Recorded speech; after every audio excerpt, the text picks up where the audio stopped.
It might be 1 in the morning, but everyone in Oklahoma City has to brew a cup of Joe after that game. Isaiah Joe catches fire. The Oklahoma City Thunder take care of business and more. Coming up on today's Locked On Thunder podcast.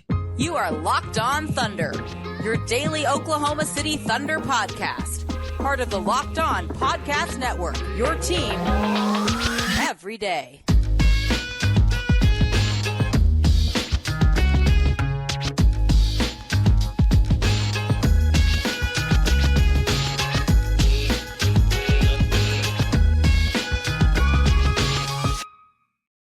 Get it going on the Locked On Thunder podcast, on the Locked On Podcast Network, your team every day.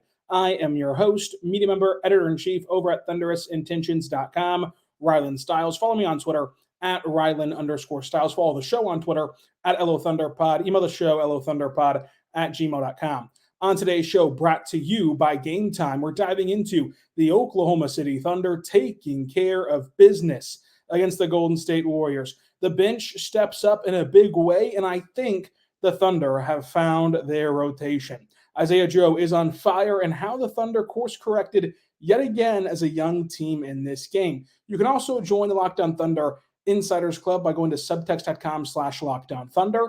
Today's show is brought to you by GameTime. Download the GameTime app, create an account, and use code LOCKEDONNBA for $20 off your first purchase. And again, want to thank you for making it you everydayers. This is what it was all about, to listen to the show every day for the last few seasons. It's for games like this. So download the GameTime app right now. Use code LOCKEDONNBA, $20 off your first purchase at GameTime. More on that later on. In this game, why I say the Thunder took care of business.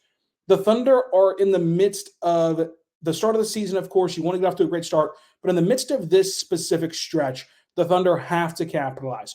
Yes, you're playing the Warriors. Yes, it's hard to win on the road. But no Draymond Green due to suspension, no Steph Curry with an injury, and the only players that the Thunder are missing are by choice. You're missing Ousmane Dieng with a G League assignment, and you're not playing your three two-way guys right now. So the Thunder were at full strength for all intents and purposes. They were able to start SGA, Josh Giddey, Lou Dort, J-Dub, Chet. Meanwhile, the Warriors had to start CP3, Klay Thompson, Andrew Wiggins, Kuminga, Saric. They started Saric over Looney. Pretty weird decision by Steve Kerr. Go listen to Locked On Warriors for more on that. I'm sure there are some hard-fought thoughts. In this game, the Thunder showed a lot of resolve, and they kind of showed how they're kind of learning on the job and on the fly. This game started out very, very sleepy. The time changed. They looked disjointed offensively. They were sleepwalking. They had bad, way off misses to start this one.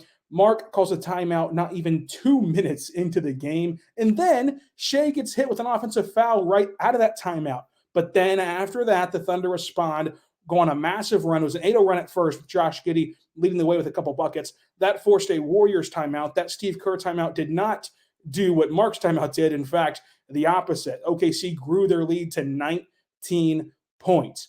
But you knew the Warriors were not going to go away. They started hitting threes, and they went on a run of their own. The offensive rebounding battle, and the rebounding battle in general, was always close this game. Like in the first half, it was 2. It ends up being a 3 or 4, the difference on the glass in this one.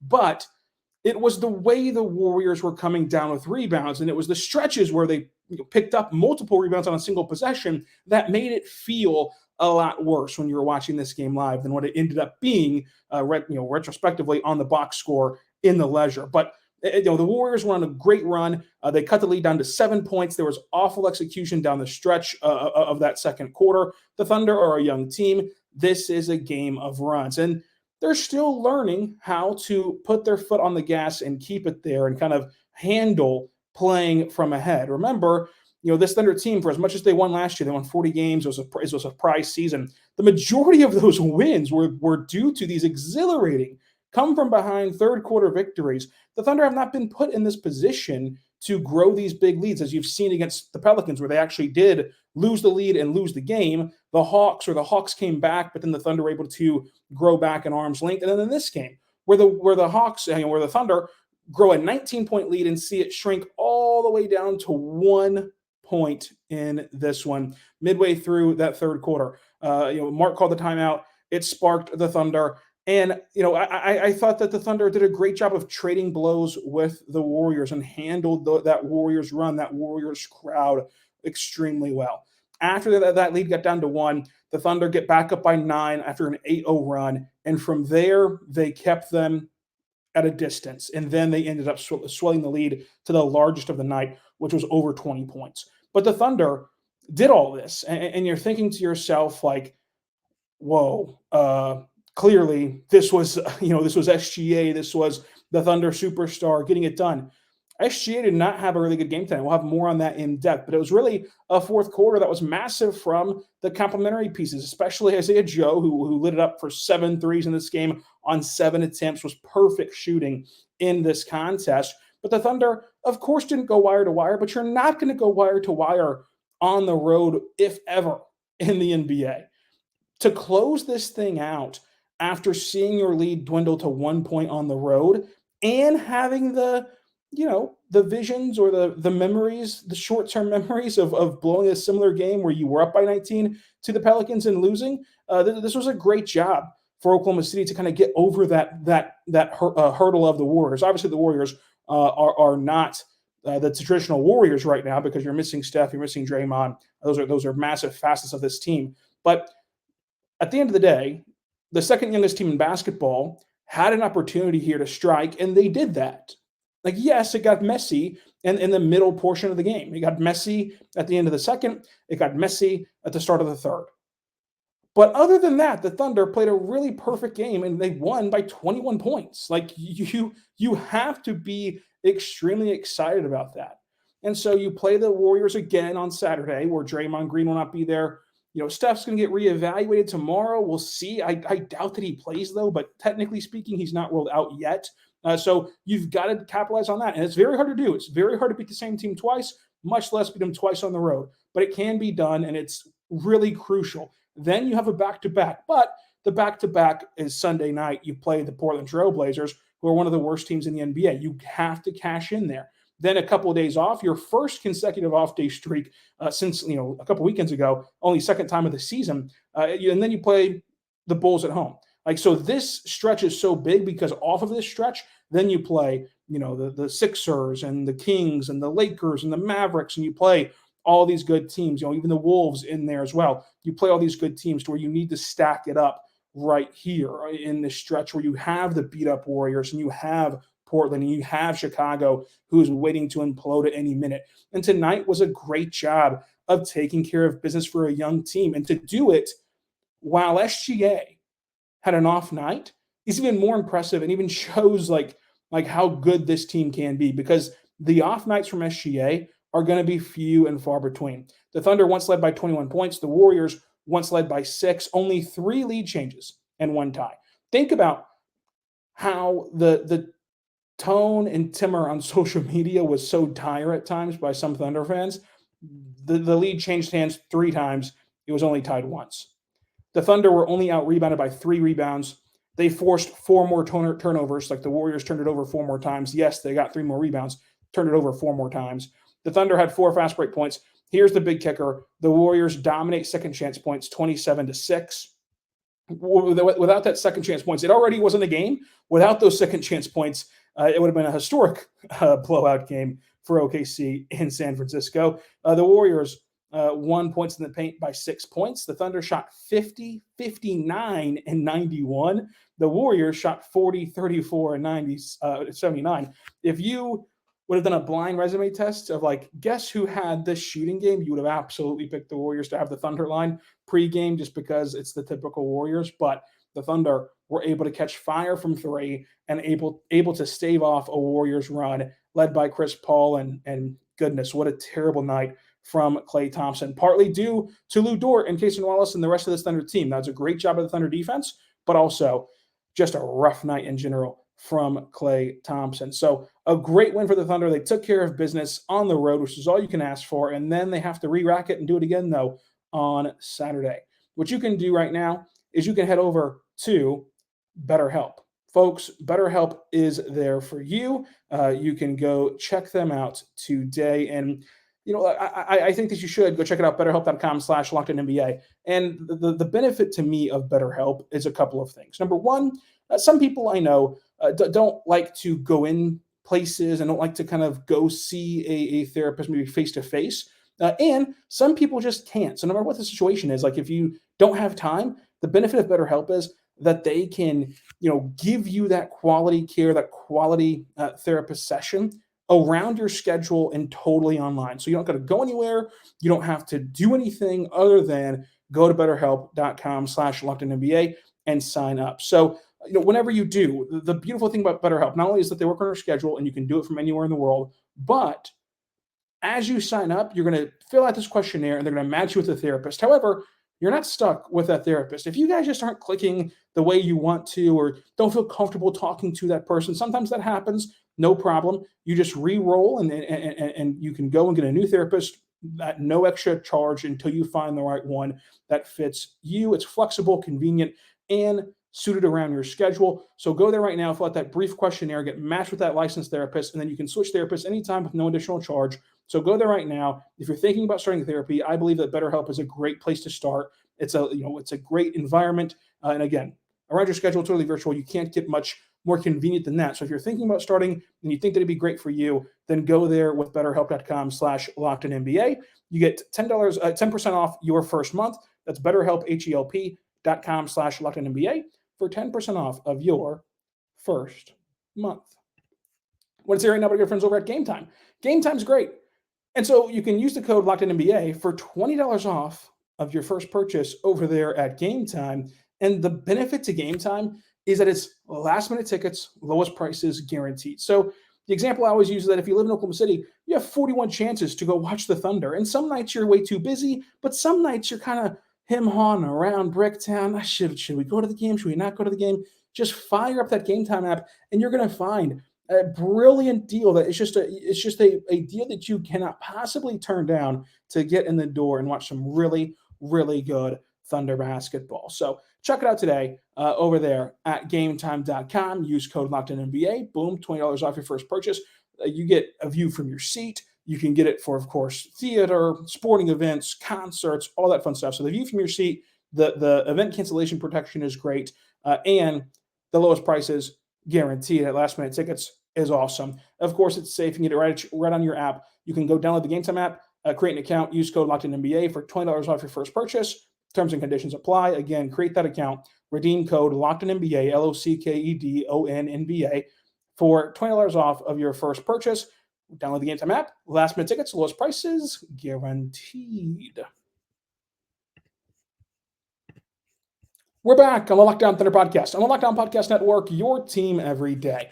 Thank you so much for making us your first listen every single morning, every single day. We're here for you, talking Thunder basketball. Isaiah Joe. What a great job by Isaiah Joe, heating up. He was big time in this one. Before we talk about his shooting from three, his switchability defensively, without getting exposed and like picked on and mouse in the house, is really, really cool to see. I mean, back-to-back games, he defends Victor Wembanyama and Kevon Looney and gets stops whenever he's forced onto those guys. Like he's gotten multiple stops now against way bigger guys than him. So even whenever you kind of get him into an advantageous matchup, you're able to see him stand tall and play bigger than he is. Of course, he's not going to be this elite point of attack defender, but to also not be played off the floor on that end or hunted in the pick and roll, or even in the switch everything style, you feel like you've given something up whenever he's on a much bigger body. You at least feel like he can compete on a much bigger body. Allows you to play your system, play your style of basketball on that end of the floor, and then reap the rewards offensively. 7 for 7 from three. The beautiful catch and shoot stroke was awesome. The sidestep step back over Andrew Wiggins just showed the kind of night it was for Isaiah Joe. The ring was huge for him in this one. 23 points, 5 rebounds, 2 steals, 7 for 7 from three. Did not take a shot inside the arc. 25 minutes. He was extremely hot off the bench. And it just goes back to what we were saying all along and kind of remaining consistent with all along here on Locked On Thunder is, even for as great of a year as he had last year shooting the basketball and shooting the ball 40%, he still had that March stretch where he shot 31% from three. He shot 31% from three in October this year, and now he's getting hot in November. Great against San Antonio, great tonight against Golden State, and what a value that contract is. You cannot undersell the fact that not only has he been on the minimum the last 2 years and picked up off the scrap heap from Philadelphia, but next season he is a club option for $2 million, which obviously is a no-brainer. But finding these guys on the margins in these deals is what allows you to build such a great team and a contending team and pays dividends for you. And so Isaiah Joe, you cannot say enough about his style of basketball. And I know it sounds silly to pin a 20-plus point win on one player, but if you watch the game and the ebbs and flows of this game, like the way the Thunder not only got cushion from the Warriors, but ended up blowing the Warriors out, was due to Isaiah Joe's three-point shooting. You missed that, and it's not only a tight game, it might have flipped on its head without Isaiah Joe's three-point shooting. So what a night from him in this one. Also, off the bench, making a huge impact, was Cason Wallace. I love the way that he runs the break in transition.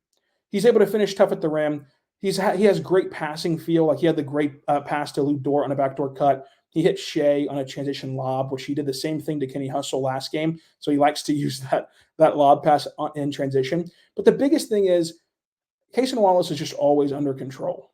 He has that crafty reverse finish. He's a great communicator defensively, especially in barking out assignments in transition defensively to help the Thunder limit points in transition. But the biggest thing is his maturity and like the way that he sees the game and feels the game. And the team, like from Mark to the players, they trust him. They trust him in every scenario. And that was never more evident. We've been talking about this all training camp, and it's easy. It's easy to hype up your own teammates in training camp, but we mentioned that it seemed way more genuine from Mark and from the players of the hype on Cason Wallace. And then they not only talk about how good he can be, but they double down with their belief in him in game, from the minutes he's getting to the assignments he's being put on defensively to plays like this, where he is just harassed and double teams. And when you're double teamed, deep on the baseline like that, most coaches would kind of freak out and burn a timeout, waste one to get your rookie out of that scenario. He had to pivot a couple of times. He was looking for somewhere to go, and his first few options were cut off. And so most of the time, you wave the white flag, call a timeout. But Mark trusted him to figure it out and get the ball out of there. And what does he do? He stays composed. He doesn't just throw the ball away at the first little crevice of light that he had and result in a turnover. He held on to the basketball and then kicked it out to SGA for a wide open three. And Mark trusting a rookie to make that play just continues to show the belief and confidence in him that this team has. And then you can tell by way of the team, no matter who's on the floor with him, allowing him at times to run the show on the ball, but also dishing out to him and maybe passing up a good look for the ball handler for an even great look from Cason Wallace, and trusting that he'll capitalize on that great look that you passed up a good look for. So it was evident in that corner three, which is huge at the 9-minute mark of the fourth quarter to put OKC back up double figures. And then the lead, of course, ballooned from there, but it was kind of the exclamation point on this run. But the trust this team has in Cason Wallace is evident in how they play, and it's evident in how they talk. 25 minutes, 10 points, 2 for 2 from three, 2 rebounds, 4 assists, a steal, and a foul. And we're going to get into some of your takeaways at the end of the show, because I just cannot thank all of you daily listeners enough for the support this podcast has always had, even back a couple of years ago when the seasons were not as fun as this one, all the way up until now. But one of the big takeaways that a couple people have already sent in was about when is Cason Wallace going to start? And I know it's very fun. I know it's very fun to talk about the starting lineup, to speculate the starting lineup. And it feels like such a big deal because, it's how you start the game. It's when the crowd is juiced up and you're going through the handshake line and all that fun stuff. To me, the starters don't much matter. It more so matters the minutes played and who closes games. Cason Wallace will for sure play starting level minutes, and you're seeing him gradually get to that point over the last few games. He's for sure going to play starting level minutes. And if the matchup dictates it, he's for sure going to close games. And Mark has proven that he will for sure close games. And so, in my opinion, the 5 guys, when healthy, that are going to start from Jump Street all the way to the end of the season are going to be these 5 guys of Shai, Josh, Lou, J-Dub, Chet. But the closing lineup will change and will be altered game to game, as it already has been. And Cason will still play starting level minutes, but he'll come off the bench and he will be that kind of player for this season. And that's a really good role for him. And I would again beg of you to stop looking at the true positional column on this Thunder roster, because technically Cason Wallace is another guard, but he fits every single lineup that the Thunder can craft and put out there. And when you have these bevy of picks, eventually you're going to draft over guys because some guys are just better. Some guys will get left behind. And that's been a message that's been constant from Sam Presti himself, of just some guys are going to be left behind. You've got to fight to be one of the guys that make it to the other side of this rebuild, of whatever you want to call it, this retooling, whatever you want to call it with the words there. But great job from Cason Wallace. And I think that Mark Daigneault has found his rotation. Now, he's still going to explore, tinker, all that stuff. You don't have to explain to me Thunder basketball. But when push comes to shove, like the Thunder's rotation should look how it looked tonight with some minor adjustments, right? So tonight, you had 25 minutes from Isaiah Joe, 25 minutes from Cason Wallace, 21 minutes from Micic, 17 minutes from Kinrich, 11 minutes from Wiggins, 3 minutes from J-Will. So like the tweaks and adjustments are going to be like, I believe that Kinrich Williams will play technically more minutes than Micic most nights because Kinrich is more versatile and there's more lineups where it's conducive and matchups where it's conducive to play Kenny Hustle. So like I would tweak some of that. Some nights are going to be like a heavy Wiggins night, more than 11 minutes. Some nights are going to be a heavier J-Will night, more than 3 minutes. But like ultimately, these are the guys who play along with your starting five. Like these are the guys. And I think that should be your core group most nights. Now, I'm not saying that you never play anyone else in the world on this roster, but most nights this should be the rotation. And I think that this game mattered because you're not going to get many opportunities like this. And this had nothing to do like people before the season were always worried about like, oh, but the NBA is going to take the Thunder more seriously now, and they're not going to rest their guys anymore. It's the NBA. These things happen. You're going to catch teams at great times and bad times, and you caught the Warriors at a great time. Steph is dealing with some knee soreness and a knee sprain. Draymond decided to chokehold Rudy Gobert and play WWE out there, and he got suspended for 5 games. This is a great time to play the Warriors, especially a great time to play them twice in a row.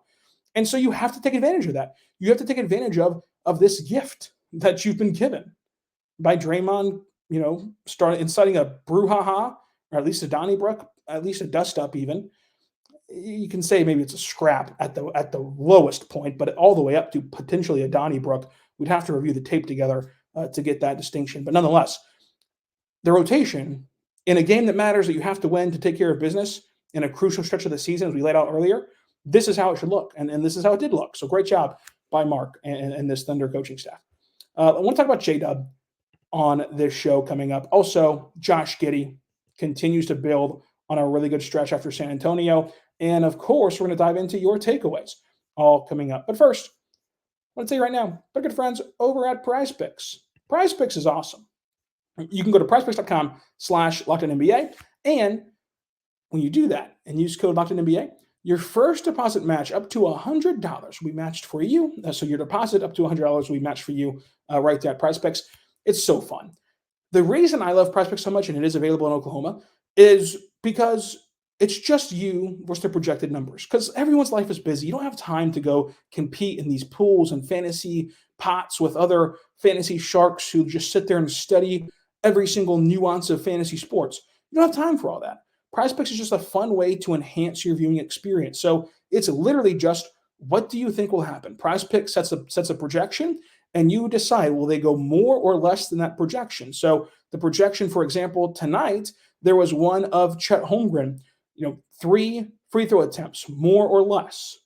Obviously, it hit to go more. And so that's it. He had more than 3 free throws. You win that leg of the entry. Now you pick 2 to 6 players, and then boom, you run off from there. You can even do cross-sport entries. So as the NBA season overlaps with NFL and college football, take, for example, Saturday's game, Thunder Warriors, you could sprinkle in a little Ollie Gordon. Oklahoma State, Ollie Gordon, I believe. Sprinkle in some Ollie Gordon rushing yards. Sprinkle in some Dylan Gabriel passing yards. Sprinkle in some Chet Holmgren blocks all in one entry, and sit back, watch the Oklahoma sporting events, and see if you're able to capitalize. Go there right now at prizepicks.com/LockedOnNBA. That's prizepicks.com/LockedOnNBA. And whenever you do, you can get your first deposit matched up to $100. We're back on the Locked On Thunder podcast, on the Locked On Podcast Network, your teams every day. Thank you so much for making us your first listen every single morning, every single day. We're here for you talking Thunder basketball. Great job by J-Dub. The stop and pop mid-range stuff was great to get buckets for him, critical buckets in the third quarter. He had that crafty finish at the rim, which was like a little scoop layup action, which was really good.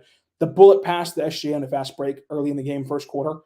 That is a much tougher pass than is getting credit for. Cash in a three to help the Thunder on that initial massive run, balloon their lead. Really good defense, 16 points, 5 assists, 3 boards, 2 steals, 2 for 3 shooting from 3. High impact game. Josh Giddey, some really hard drives. He routed home a 3 to go and make it 10-7 after that slow start for OKC. And he just did a great job overall of just decision making. His 3-ball worked, 3 for 3 from 3, had one off of a pass fake where he just was wide open and had to shoot it and nailed it. And the decision-making at the rim was really good against an undersized Warriors team. He pulled out the floater at the right time. His first floater he missed, but it was not a bad decision. It was the perfect time to pop a floater. And in fact, it went halfway in and just so happened to miss. And so misses are not inherently bad. Like the process to get to a miss can be bad, but the miss itself is not always bad just because it's a miss in the box score.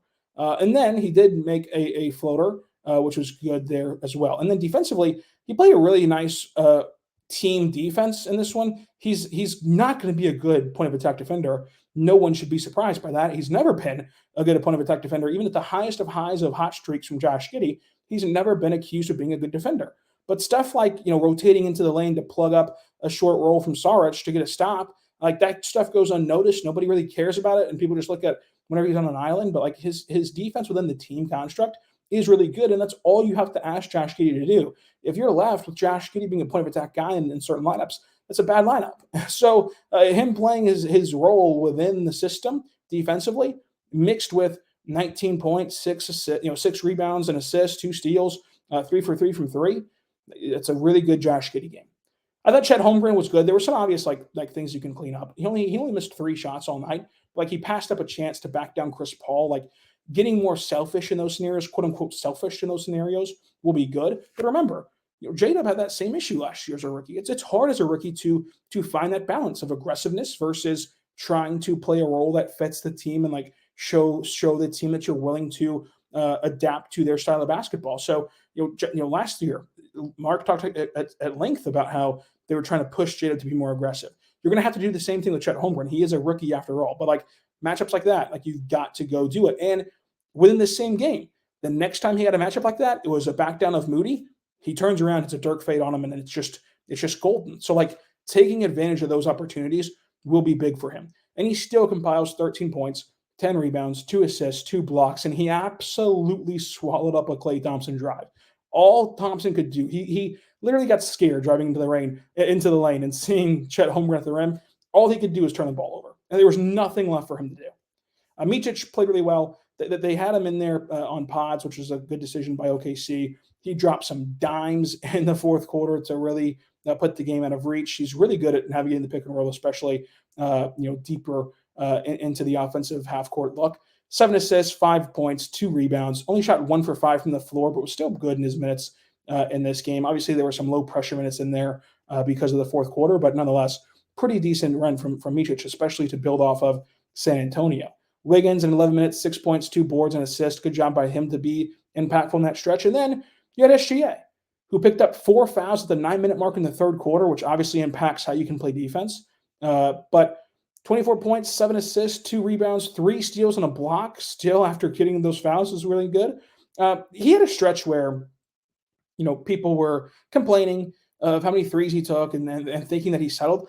I thought that he settled for 1 shot. Like all those threes were actually threes that like fans have been wanting him to take in the sense of wanting the Thunder to create for him more. Like he got some really nice catch and shoot look threes. He just didn't make them. So like, again, him not making them doesn't mean he settled or like isn't a good shot. Like him taking those open threes are good. I think that he did settle and like he did force that step back 3 top of the key. I believe it was on Chris Paul. But other than that step back three, like he didn't force any of the threes. They just didn't go in. And sometimes the shots just don't go in. We can go and review those shots. If you were interested in that, just hit me up on Twitter and we can review them. But I didn't think that he forced any of those threes necessarily, besides, again, that step back top of the key. But this was an objectively bad SGA game by his standards to score 24 points on like 26% shooting.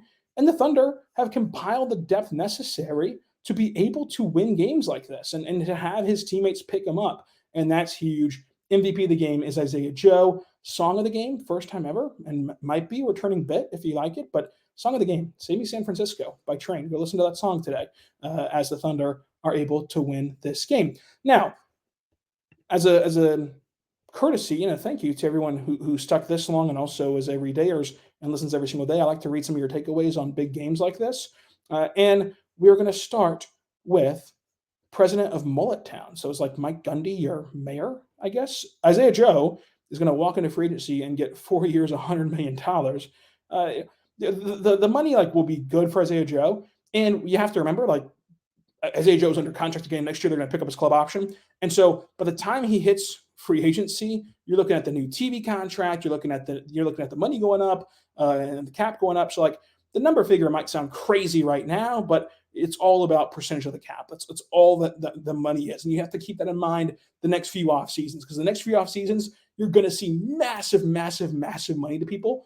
But it's all about the percentage of cap that matters, as long as it's in line with what role players typically go for and have used to gone for. It's just the cap has gone up, so the total money of the percentage goes up, of course, if we know how percentages work. And I don't. I went to Lawton public school, so we were not very good at math. We're not very good at much in Lawton. We went into that later on. That's a Locked On Thunder podcast after dark, if you know what I mean. Riley says, from afar, Cason Wallace is an elite role player for a very long time. That is a great take. Cason Wallace is going to be a highly impactful player. A rookie should not be impacting winning on both ends of the floor this soon. And the fact that he plays high-level defense in a premium position, playing against these top scorers, and plays a role offensively, which is pretty challenging. Like there's some times where he's on the ball. There's some times where he's off the ball. There's some times where you want to use him as a screener and diver. There's sometimes where you want to use him as a corner sitter. He plays a variety of roles on both ends. To do that effectively and flip the switch to each role, put on the new hats, whatever terminology you want to use, it cannot be understated how hard that is and how telling it is of how good Cason can be, that he's already good at this role right now. Moving on to some more takeaways. Isaiah Joe should be in the starting lineup over Josh Giddey. We do this with everyone who has a good game. It was just start him over Giddey. And it used to be, last year, it was start him over Dort. Isaiah Joe, if you look at the rotations, he gets plenty of run with the main guys because they typically leave Shai and Dort in. They take out the other three of the starting five midway through the first, and then the other three of the starting five come back in the second quarter once SGA is out, and they kind of stagger it that way. So Isaiah Joe gets plenty of run with really talented players, and his role is perfectly fine right now where it is. But this was a really good, really, really, really good game from Isaiah Joe. It cannot be understated. So we can continue on with Craig. Gained experience in Sacramento. Also showed a lot of resilience against the Warriors and tightened it up after the third quarter. Totally agree. This was a clear learning experience from the Pelicans game, Hawks game, Kings game, all these games that kind of stack on top of each other. I think what puts it over the top for how good this core can be is the fact that they're learning these lessons pretty soon. Some teams take a long time. Some teams you got to blow 5, 6, 7, 10. You got to blow a season's worth of games before they correct the issue. And the Thunder have had a couple, a trio of close games since blowing that Pelicans game.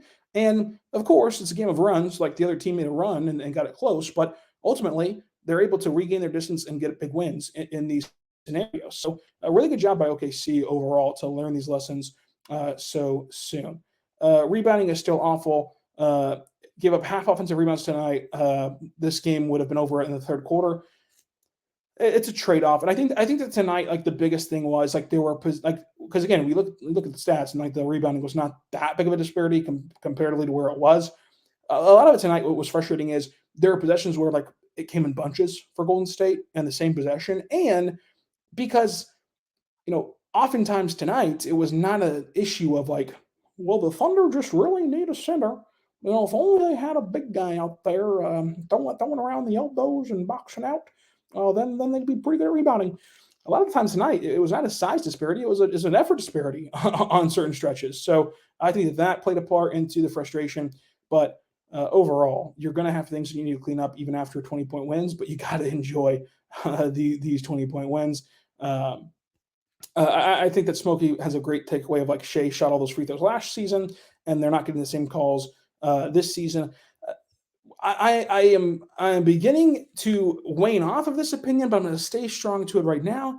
We see it every year of like, the officials have a point of emphasis to not give X player these calls or not, or to tighten up on the offensive bait fouls and everything else. Like they always have this point of emphasis, and they are really strict about it, really stern about it at the beginning, kind of like me in January with the diet and everything. And then, the season goes on, the year goes on, enough. So we'll see. We'll see if this ends up being enough, and like Shai eventually does start getting the calls again, as I think he will. But yeah, it is frustrating. I think it's frustrating for SGA. I think that his counter to it has been that he's the one initiating contact now, which is bumping defenders off their spot. And he's made the adjustment of like, if the officials are going to let you play physically, then you've got to play physically. And he's done that now. Hopefully it eventually cycles back to him getting foul calls, but nonetheless, it is going to be a reputation that Shai has of drawing all these foul calls, and the officials like feel as though, maybe they feel as though that they gave out too many fouls last year and they want to tighten it up, whatever the case is. And eventually this will kind of all settle in and fall back, revert back to the mean. But the bench came up clutch, especially Isaiah Joe and Cason Wallace. Chet bounced back from Tuesday's game. The team is young, but they are scary good from Clay. This team is young. This team is scary good. And all those other things are correct too. So what a fun night. What a fun night it was. We're going to have coffee at 1 o'clock in the morning tonight because it was so great and so fun. So thank you all for listening to hopefully a very fun and great and exciting pod. But it's up for you to decide in the comment section, which you can do on YouTube and anywhere else you get your podcast from, including you can go and follow it on Apple Podcasts, Spotify, and SiriusXM, where you can also listen to every Thunder broadcast with Matt Pinto. So go do that as well. And follow me on Twitter at Rylan_Stiles until Saturday night, whenever we recap another Warriors game. How fun. Be good and be good to one another.